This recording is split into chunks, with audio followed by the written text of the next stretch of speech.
Assalamualaikum warahmatullahi wabarakatuh. Salam sejahtera untuk kita semua. Kembali lagi kita berjumpa di mata kuliah perilaku organisasi, teman-teman. Ya, hari ini materi akan disampaikan menggunakan video pembelajaran. Sebagai review minggu lalu, kita belajar mengenai konsep dasar perilaku organisasi, mengenai definisi perilaku organisasi, bentuk-bentuk organisasi, model perilaku organisasi, dan teori organisasi. Saat ini kita belajar mengenai perilaku individual, teman-teman. Ya, jadi pertemuan kedua hari ini kita akan belajar mengenai perilaku individual, di mana perilaku individu ini ya merupakan bagian dari perilaku organisasi. Kalau kita lihat review minggu lalu ya, perilaku organisasi adalah satu reaksi yang dimiliki oleh seorang individual terhadap segala sesuatu yang dilihat, dirasa, dipahami untuk selanjutnya terbentuk dalam perbuatan dan sikap. Jadi perilaku organisasi tidak terlepas dari perilaku individu-individu yang ada di dalam organisasi tersebut, ya. Jadi perilaku organisasi merupakan sebuah studi untuk melihat, merasa dan memahami ya perilaku-perilaku individu yang ada di dalam organisasi tersebut. Ya, maka dari itu kita penting untuk mempelajari perilaku individual supaya kita bisa memahami perilaku organisasi secara keseluruhan, ya. Di sini dijelaskan bahwa ilmu perilaku adalah memandang bahwa setiap orang itu memiliki sudut pandang yang berbeda-beda dalam menilai dan memahami setiap keadaan, ya. Apalagi jika dituangkan dengan latar belakang atau background yang pernah dijalaninya.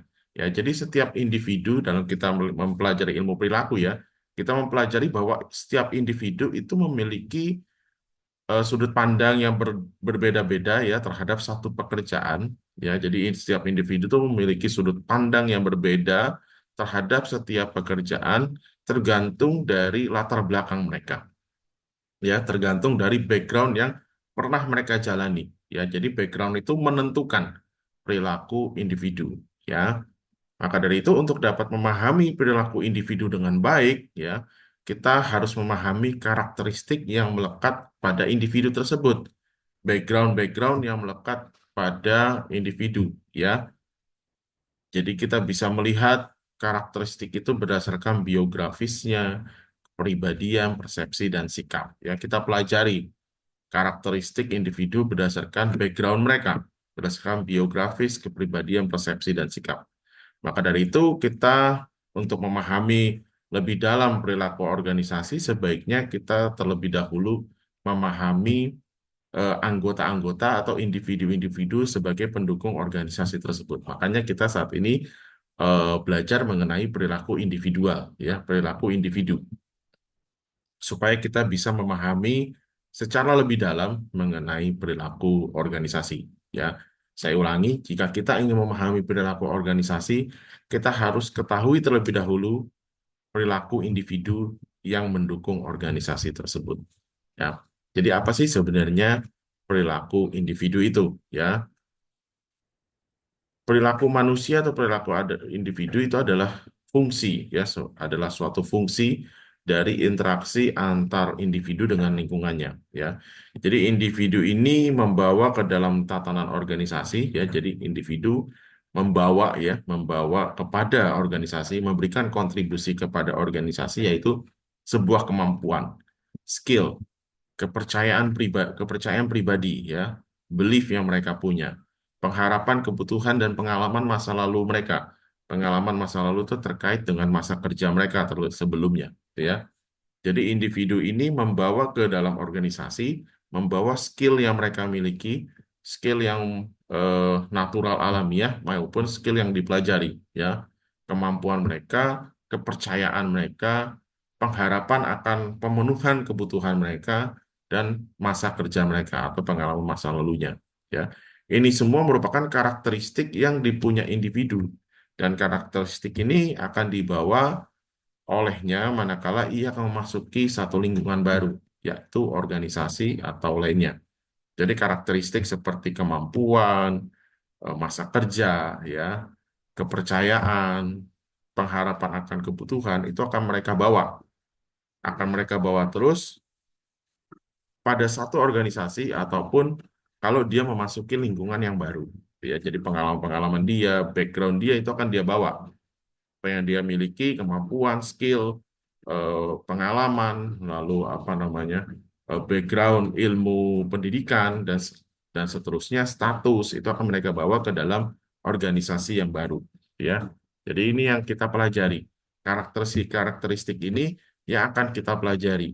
Bagaimana dalam sebagai pimpinan organisasi, ya, nanti teman-teman akan menjadi pimpinan organisasi, teman-teman harus melihat background eh, anggota-anggota yang ada dalam organisasi.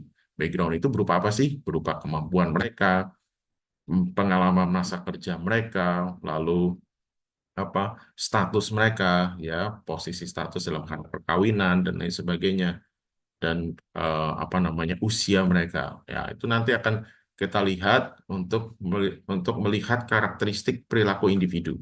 Maka dari itu, untuk memahami karakteristik perilaku individu, ya, teman-teman sebagai pimpinan organisasi untuk memahami perilaku individu, untuk memahami orang-orang yang mau menjadi anggota organisasi, yang mau bekerja dengan teman-teman gitu ya, eh, teman-teman harus melakukan eh, memahami karakteristik individu tersebut dengan melakukan analisis demografi, ya.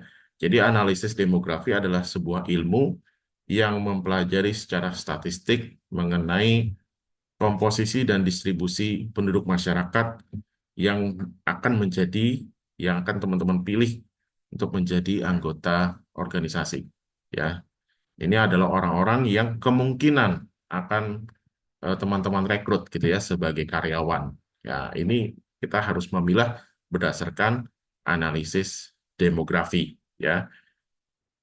Dalam kajian ilmu organisasi dapat dipahami bahwa setiap pertambahan penduduk selalu saja menimbulkan berbagai dampak, ya, dan setiap dampak tersebut harus dicarikan solusinya untuk diatur agar berlangsung secara teratur dalam satu tatanan organisasi yang terkontrol dan sistematis.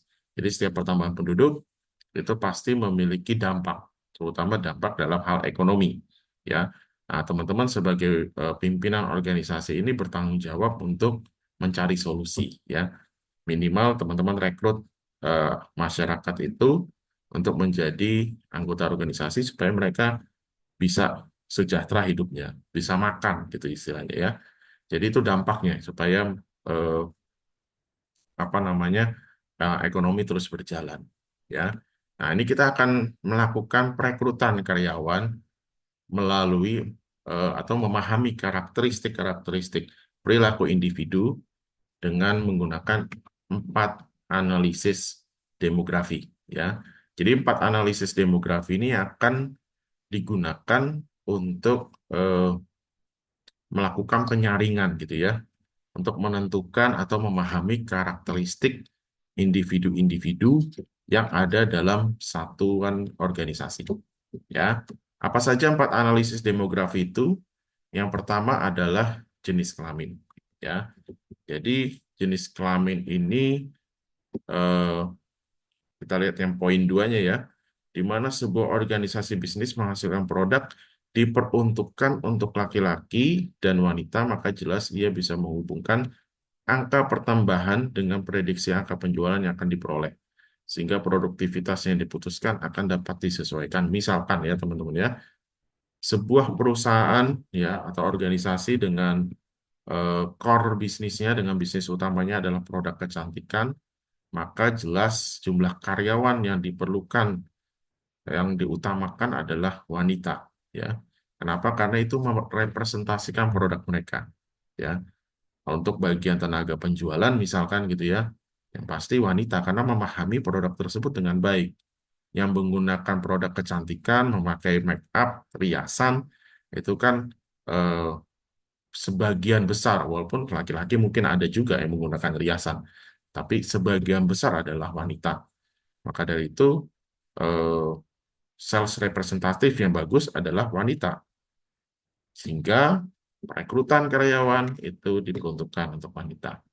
Ya, jadi jenis kelamin menentukan perilaku individunya dalam memahami satu pekerjaan, ya, karena pekerjaannya adalah sales representatif atau sebagai sales dari produk kecantikan, maka yang diutamakan adalah wanita, ya. Tapi ada juga yang jumlahnya berbanding seperti di gambar ini, ya. Setara nih jumlahnya, ya, antara pria dengan wanita itu setara. Misalkan, ya, produk mobil, ya, katakanlah satu perusahaan penjualan mobil gitu, ya, itu biasanya salesnya ada yang wanita, ya, ada juga yang pria, ya, 50-50, ya, karena produknya produk umum yang bisa digunakan oleh kedua jenis kelamin tersebut, ya, baik pria maupun wanita. Ya, jadi untuk kita memahami eh, organisasi, memahami satu organisasi sebenarnya bisnis utamanya apa, ya. Kalau bisnis utamanya produk-produk yang sasarannya adalah eh, jenis kelamin tertentu seperti pria ataupun wanita gitu, ya, maka rekrut sesuai dengan sasarannya, ya. Kalau misalnya kayak tadi itu, ya, produk kecantikan, maka sasarannya kan jelas wanita, ya. Maka dari itu rekrut karyawannya juga wanita supaya bisa merepresentasikan produk tersebut, ya. Jadi ini analisis demografi yang pertama adalah jenis kelamin. Jadi kita bisa lihat dulu eh, bisnis utamanya apa, maka kita bisa cari yang sesuai atau yang merepresentasikan produk tersebut, ya. Lalu yang kedua adalah usia, ya. Jadi faktor untuk melakukan perekrutan anggota organisasi atau perekrutan karyawan itu adalah faktornya yang kedua adalah usia. Atau kita mau melihat perilaku individu dalam satu organisasi, kita bisa melihat usia mereka. Ya, semakin baik atau semakin muda biasanya semakin sehat. Itu logika awalnya, walaupun tidak semua. Tapi biasanya semakin muda semakin produktif karena semakin masih kuat gitu, ya, masih sehat. Kalau semakin tua, dianggapnya itu sudah memasuki masa produktifnya sudah habis, ya. Kalau di sini dibilang semakin baik kesehatan yang dimiliki oleh suatu masyarakat, maka semakin panjang usia yang dimiliki seseorang. Dan begitu pula sebaliknya, semakin rendah pemahaman tentang kesehatan, maka semakin pendek usia seseorang.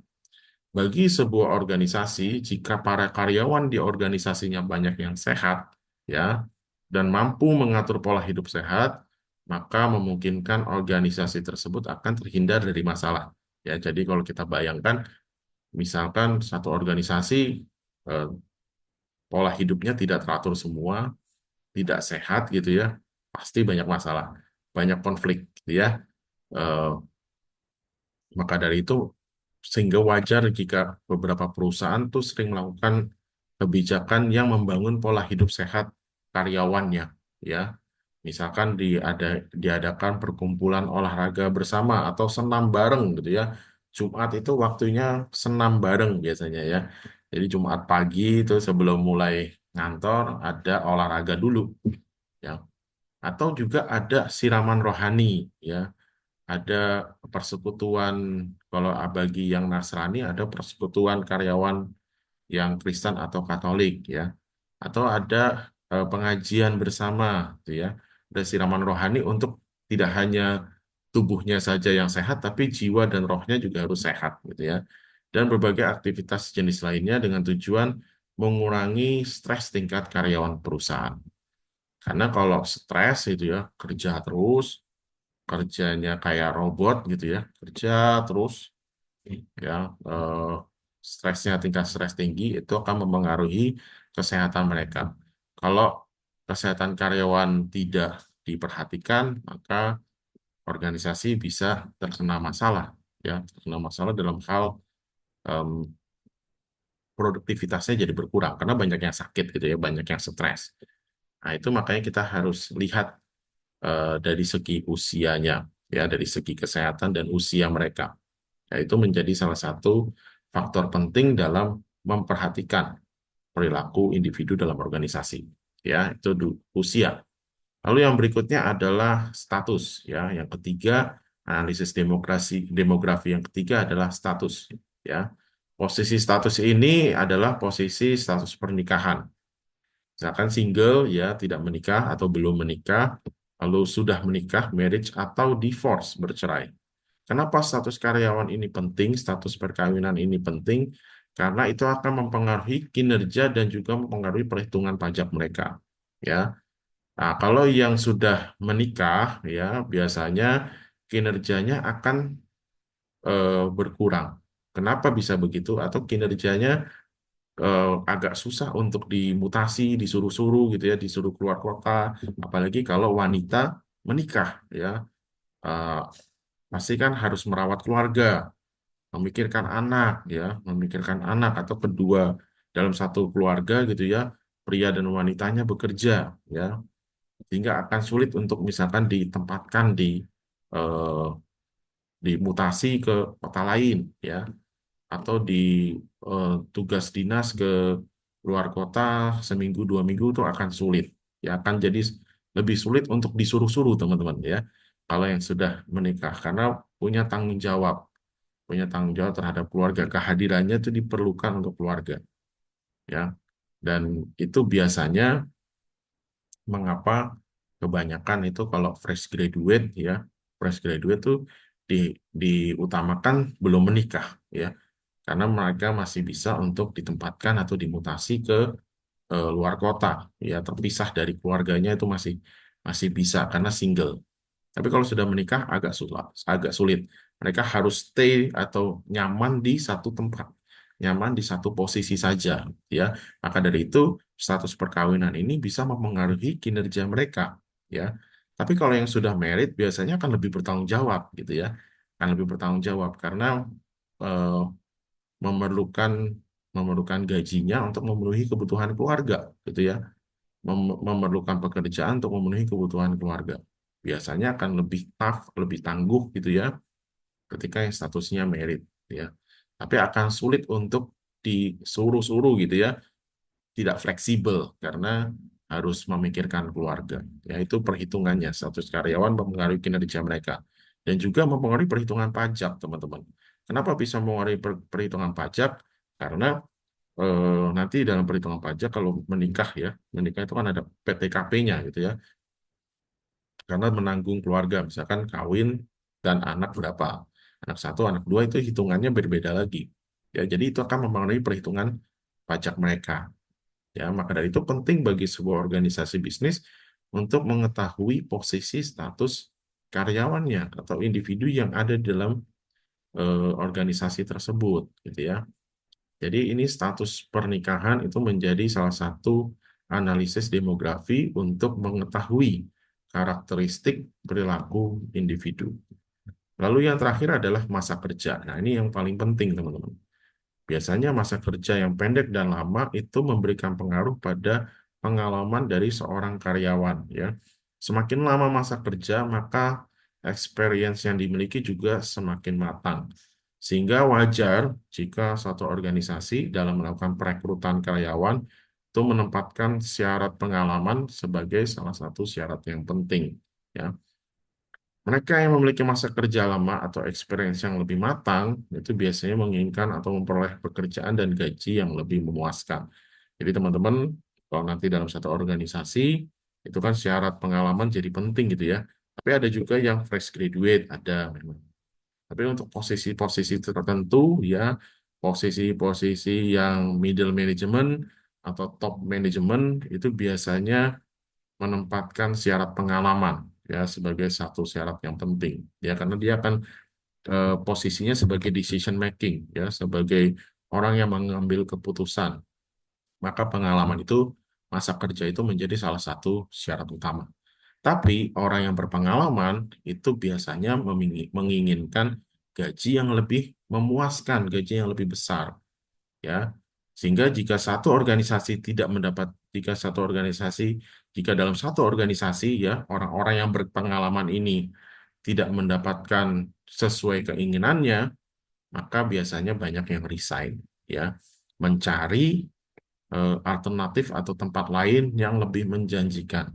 Jadi kalau teman-teman nanti sebagai pucuk pimpinan, sebagai pimpinan perusahaan gitu ya, sebagai manajer katakanlah punya bawahan yang berpengalaman, nah itu apalagi pengalamannya dia sudah bagus ya, sudah eh, kinerjanya bagus ya, itu perlu hati-hati ya, perlu di kadang harus ada reward and punishment-nya harus jelas.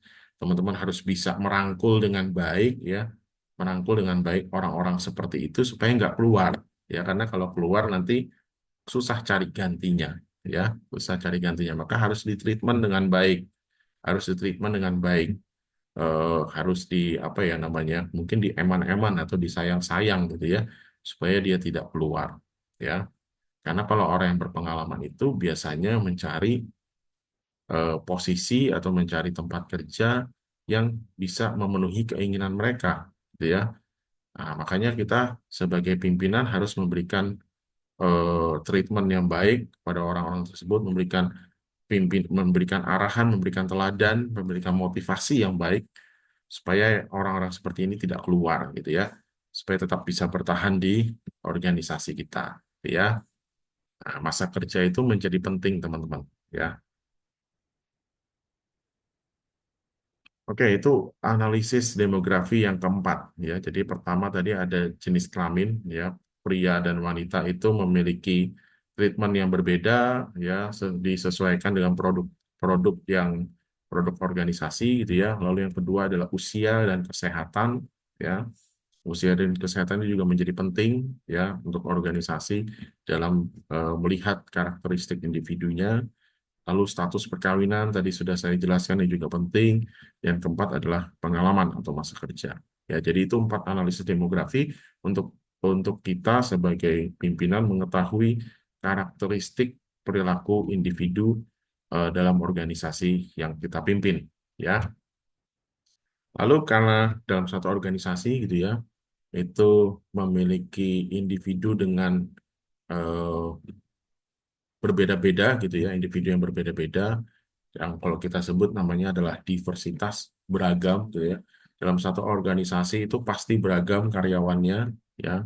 Beragamnya ini apa? Karena beragam dalam sejumlah dimensi, yaitu beragam budaya, kultur yang mereka bawa, lalu nilai-nilai yang mereka anut ya. Nilai-nilai ini bisa nilai-nilai keagamaan gitu ya, nilai-nilai kepercayaan ya. Lalu pendidikan mereka juga berbeda-beda, gender atau jenis kelamin mereka berbeda, status perkawinan mereka berbeda, usia dan lain sebagainya itu berbeda, ya. Jadi dalam satu setting organisasi pasti memiliki individu yang berbeda satu sama lain atau beragam. Nah, perbedaan di antara mereka itu biasanya menciptakan konflik. Kenapa? Karena mungkin beda budaya, yang satu biasanya keras gitu ya, ngomongnya keras, yang satu karena dari suku tertentu gitu ya, budayanya ngomongnya lembut. Nah, kan nggak ketemu. Kalau ngomong satu keras, satu lembut. Yang lembut kalau diomongin keras sakit hati, yang keras kalau diomongin lembut nggak bisa gitu ya.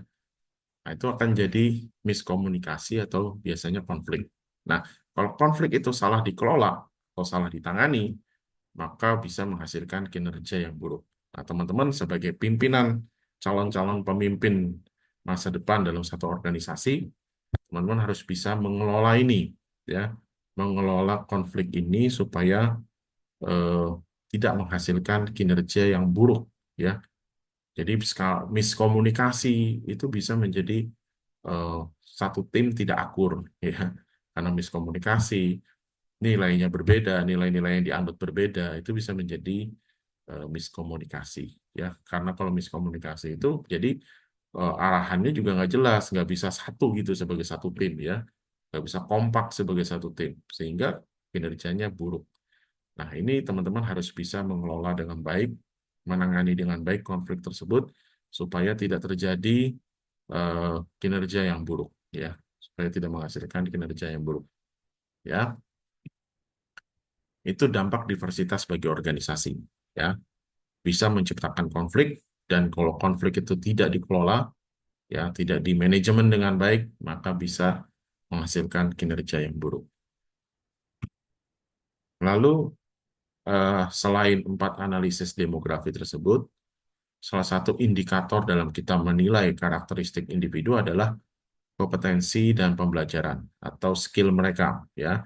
Kompetensi adalah kemampuan yang dimiliki oleh seorang individu yang memiliki nilai jual, yaitu yang menjadi nilai jual mereka, dan itu teraplikasi dari hasil kreativitas dan kreasi yang dihasilkan. Ya, kalau dalam dunia kerja, semakin tinggi skill, semakin tinggi kompetensi, maka semakin tinggi nilai jual orang tersebut. Ya, biasanya orang yang skill tinggi atau orang yang ahli itu gajinya pasti lebih gede dengan orang yang biasa saja, yang rata-rata. Ya, jadi semakin tinggi kompetensi. Nah, biasanya kompetensi ini selain dari knowledge, ya, dari ilmu pengetahuan, tapi juga dari experience masa kerja. Kalau teman-teman lihat di sini ya, di gambar ini, yang mempengaruhi kompetensi adalah knowledge, attitude, ya, attitude mereka, experience, pengalaman, ya, lalu eh, keberhasilan mereka dalam memperoleh tujuan, ya, keberhasilan mereka dalam mencapai target, gitu ya. Lalu etika mereka kalau di kantor seperti apa? Ability, kemampuan apa namanya? Kemampuan dasar mereka, ya. Ability, kemampuan alamiahnya, bertumbuh nggak, skill. Nah, ini yang mempengaruhi kompetensi. Kalau ini semua tinggi, maka semakin tinggi nilai jual orang tersebut. Ya, semakin tinggi gajinya semakin besar, gitu ya. Semakin tinggi kompetensi, gajinya akan semakin tinggi juga, ya. Menurut Hanes Riyadi, apabila ada karyawan bertumbuh dan berkembang dengan kompetensi yang meningkat, gitu ya, dengan kompetensi yang meningkat, terbuka kesempatan promosi, ya, maka akan dipromosikan. Ya, jadi kalau kita melihat dalam karyawan kita atau bawahan kita itu memiliki kompetensi yang meningkat, teman-teman jangan dimatikan potensi tersebut, ya, tapi ditumbuhkan, ya, supaya mereka bisa bertumbuh berkembang sehingga terbuka kesempatan promosi untuk mendapatkan kompetensi finansial yang lebih baik. Kalau teman-teman sebagai anggota organisasi juga harus meningkatkan kompetensi, harus mau bertumbuh dan berkembang, ya, supaya ada kesempatan promosi, ada kesempatan dinaikkan jabatan sehingga kompetensi finansialnya juga lebih baik, ya. Menurut draft, sesuai dengan perubahan yang terjadi di dunia kerja baru, pendekatan manajemen dengan perspektif humanistik dan pembangunan organisasi pembelajaran dipercaya paling relevan belakangan ini, ya. Jadi pendekatan dengan humanistik, ya, di karyawan diperlakukan dengan tidak tidak kasar, gitu ya. Perlakuannya tidak kasar, tidak ada kekerasan secara verbal maupun fisik, gitu ya. Dan adanya eh, pusat pembelajarannya seperti BRI itu punya training center, ya. Bank Rakyat Indonesia itu memiliki training center, ya, untuk meningkatkan kompetensi pembelajaran karyawannya untuk bisa memberikan produk knowledge, ya, sehingga mereka akan jadi lebih baik lagi, ya. Itu dipercaya paling relevan belakangan ini. Jadi adanya pendekatan humanistik, pendekatan, dan ada juga pembangunan organisasi pembelajaran, ada training center, gitu ya. Itu bisa memberikan kontribusi yang positif bagi organisasi, ya. Nah, itu kompetensi dan pembelajaran. Ya, jadi kita sebagai pimpinan juga melihat kompetensi karyawan dan melihat kompetensi pribadi, evaluasi diri, apakah sudah baik, ya, apakah sudah baik, dan kalau sudah baik terbuka promosi, ya.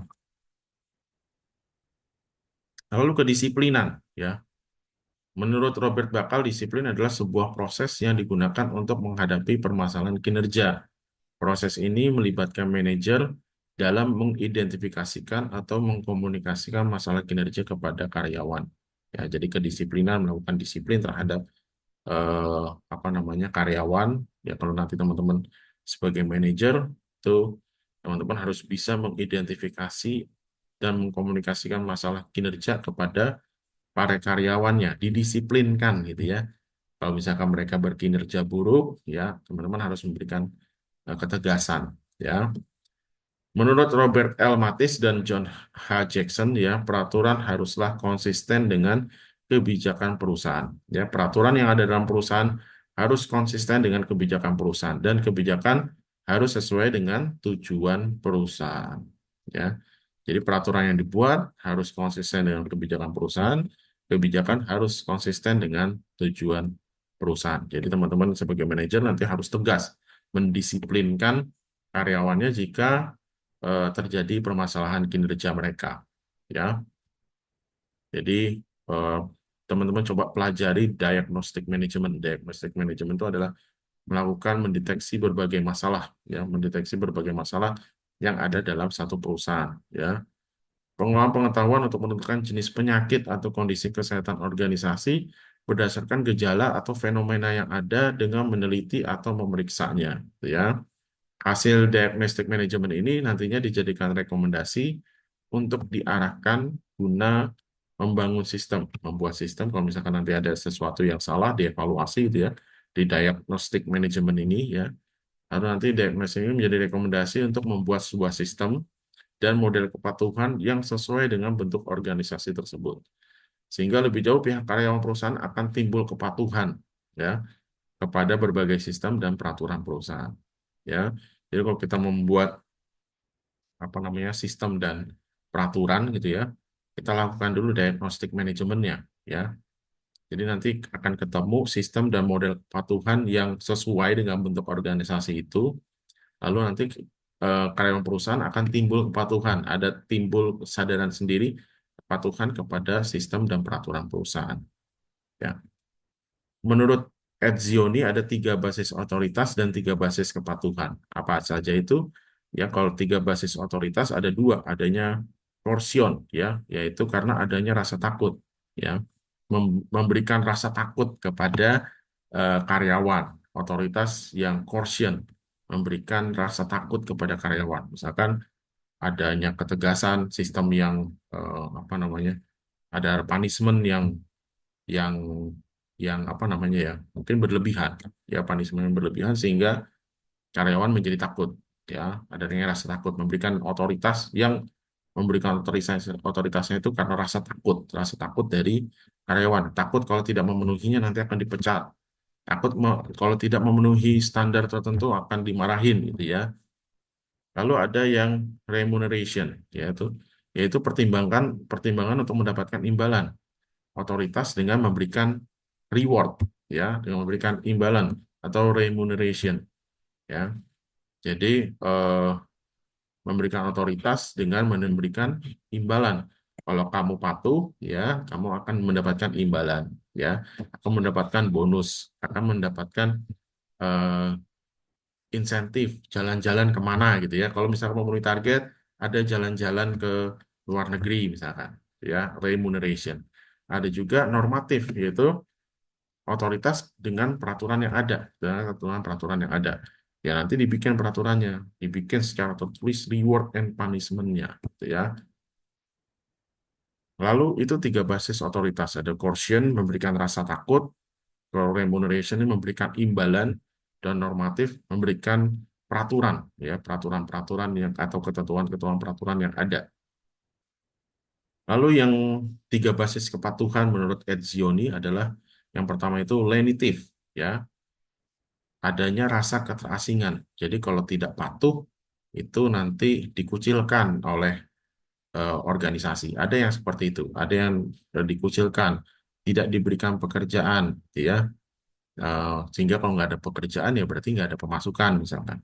Atau eh, merasa berbeda dengan yang lain patuh, ya. Kalau saya sendiri yang nggak patuh, ya merasa terasing, ya jadi ikut patuh juga deh, gitu ya. Nah, itu namanya lenitif, ya. Adanya rasa keterasingan, dikucilkan oleh teman-teman kerjanya, dikucilkan oleh organisasi, ya, lenitif, ya. Patuh karena takut diasingkan, takut dikucilkan. Yang kedua ada patuh karena instrumental of calculative, patuh karena ingin mencapai sesuatu, patuh karena ada maunya, ya. Patuhan yang digunakan sebagai alat untuk mencapai sesuatu. Saya patuh karena saya ingin mendapatkan promosi, gitu ya. Saya patuh deh ikut memenuhi target tersebut supaya saya eh, bisa dapat bonus ya. Patuh karena ada maunya, ada alat untuk mencapai sesuatu ya. Ada yang ketiga, Pak, moral ya. Patuh karena moral. Karena itu eh, didasarkan pada nilai-nilai luhur sebagai tolak ukur kebenaran. Patuh karena benar, ya. Patuh karena moral. Kalau tidak patuh berarti saya tidak bermoral, gitu ya. Misalkan dengan etika patuh terhadap peraturan-peraturan, misalkan tentang etika perusahaan gitu ya, etika karyawan. Eh, Tidak boleh melakukan sexual harassment, ya, pelecehan seksual di tempat kerja. Ada peraturannya itu ya, ada peraturan tentang pelecehan seksual di tempat kerja. Nah, kalau tidak, kalau dia patuh berarti sesuai dengan kebenaran, sesuai dengan nilai luhur yang mereka anut. Kalau tidak patuh ya berarti tidak bermoral, gitu ya. Itu karena moral, patuh karena basis moral, ya. Jadi itu ada tiga basis kepatuhan: kognitif karena takut diasingkan, ada yang karena ingin mencapai sesuatu, yang ketiga ada karena moral, ya. Itu tadi mengenai diagnostic management, kedisiplinan, ya. Dan kita coba lihat reward and punishment, ya. Jadi kalau kita memperlakukan individu dalam satu karyawan, kita juga memberikan reward and punishment, ya. Reward itu adalah untuk memberikan kepuasan kepada karyawan yang mampu bekerja secara maksimal, ya. Jadi kalau karyawan yang eh, berprestasi gitu ya, yang perform, yang memenuhi target, maka perlu diberikan penghargaan ya, atau diberikan reward. Kalau menurut Gibson, Ivanovic, dan Donnelly, ya, penghargaan itu dibagi jadi dua. Yang pertama itu intrinsic reward atau penghargaan intrinsik yang meliputi penyelesaian tugas ya. Kalau menyelesaikan tugas itu mendapatkan reward, mendapatkan bonus ya. Lalu pencapaian atas prestasi, achievement ya, otonomi ya, atau personal growth ya, penghargaan intrinsik, penyelesaian tugas ya, pencapaian prestasi, otonomi itu yang ada dalam diri si apa namanya, si karyawan ya.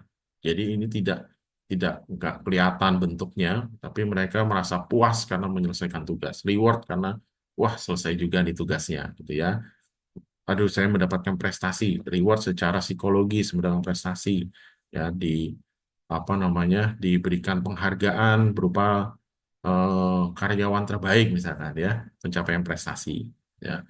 Otonomi, cinta personal growth, diberikan reward berupa personal growth, pengembangan pribadi, diikutkan pelatihan, di apa namanya, dikuliahkan lagi ya, dikuliahkan lagi untuk ke jenjang yang lebih tinggi, S2 atau S3 ya. Jadi diberikan personal growth, pengembangan pribadi. Ada juga penghargaan yang sifatnya ekstrinsik, yang berwujud gitu ya, seperti gaji dan upah ya, bonus, jaminan sosial ya, seperti apa namanya, asuransi, BPJS ya, eh, taspen ya.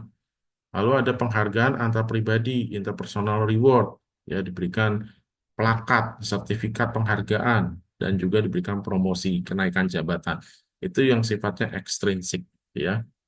Kalau yang tadi intrinsik itu yang ada di dalam diri dalam diri individu itu ya, dalam diri individu, kepuasan berupa kepuasan, lalu eh, apa namanya, self esteem ya, aktualisasi diri ya. Kalau penghargaan ekstrinsik itu berupa gaji, jaminan sosial, dan lain sebagainya. Lalu selain reward, itu kan untuk karyawan atau individu yang telah bekerja maksimal, yang sudah memenuhi target gitu ya. Tapi ada juga punishment ya. Jadi reward untuk karyawan yang memenuhi target, punishment untuk karyawan yang eh, karyawan yang tidak yang berkinerja buruk ya. Karyawan yang tidak berkinerja baik atau berkinerja buruk ya. Punishment ini sanksi yang diterima oleh karyawan sebagai tindakan konsekuensi atau hasil yang dilakukan oleh karyawan tersebut, baik dengan sengaja maupun tidak sengaja. Ya, ada dua mekanisme yang dikemukakan oleh Ilham Fahmi. Ya, yang pertama pemberian punishment langsung, ya, langsung berpengaruh pada finansial mereka atau reward yang mereka dapatkan. Ya, pemberian punishment langsung yang berpengaruh pada finansial. Contoh misalkan pemotongan atau perhentian gaji, tunjangan, bonus, dan lainnya. Ya, dipotong gaji, tunjangan, bonus, dan lainnya.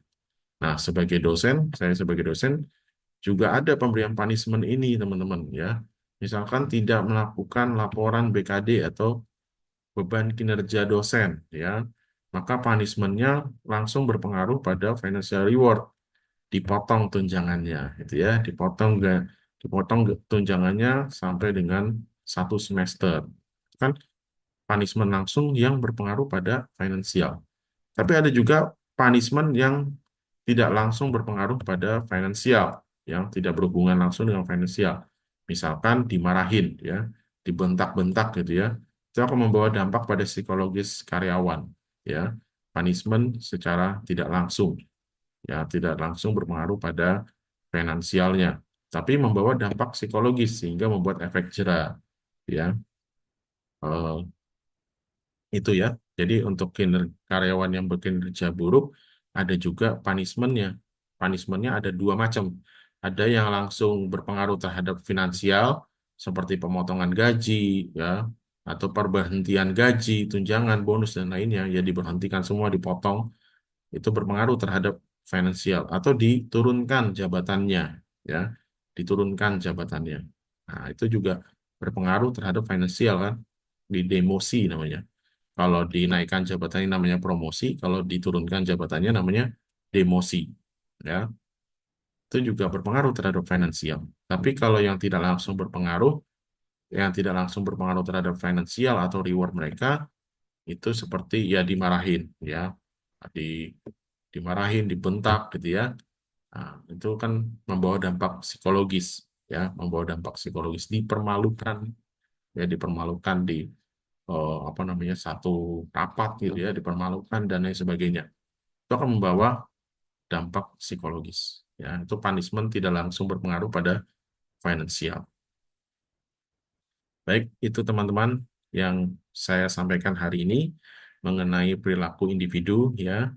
Silakan nanti teman-teman kerjakan tugasnya sudah akan saya berikan di MyBest, ya, sudah saya upload baik materi hari ini maupun tugas untuk hari ini. Jika nanti ada pertanyaan mengenai materi maupun tugas, teman-teman bisa chat di grup atau chat pribadi ke saya. Ya, teman-teman, terima kasih. Sampai jumpa lagi di pertemuan selanjutnya.